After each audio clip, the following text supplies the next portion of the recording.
mambo hii ya kusema ati chama hii ni ya upande hii, chama ni ya upande hii, chama ni ya upande hii. La, wacha tuwe na national parties ambazo zinaunganishwa kwa sababu ya sera, lakini sio kwa sababu ya pahali ambapo zimetoka. Hakuna sababu ya nyinyi kama wanajubilee kuchagua mtu kutoka kila kona yeyote ya Kenya.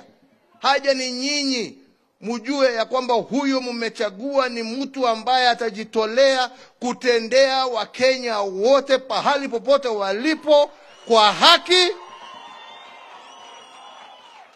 bila kupora na bila kutenga mtu yeyote. That is the only thing that is important. Sio mtu ametoka wapi ama umezaliwa wapi.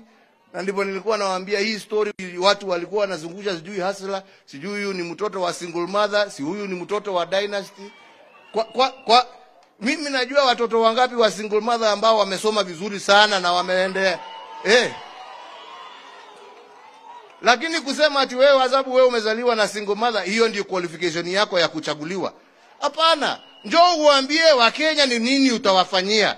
Pahali popote umezaliwa, haja ni nini unawafanyia.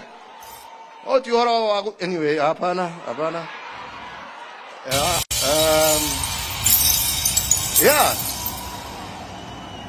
Kila mtoto, uwe umezaliwa kwa nyumba ya matope, uwe umezaliwa kwa nyumba ya dhahabu, kila mtu ako na nafasi ya kuongoza taifa hili letu la Kenya. Haja ni apatiwe nafasi. Na tunataka sisi iwe chama chetu cha Jubilee ndicho kitapatia Wakenya wote bila kubagua nafasi ya uongozi katika taifa letu la Kenya. Na hiyo ndio lengo letu. Na hiyo ndio nimesema, na nitahakikisha mimi nimesimamia hiyo process mpaka mwisho. Na ndio zile shida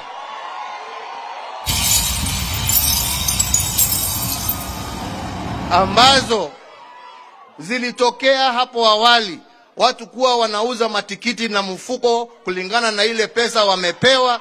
Hiyo system imeisha. Transparency itakuweko in all the processes that we shall follow. Na mtu kama ni kiti unataka, wenye viti ni hawa.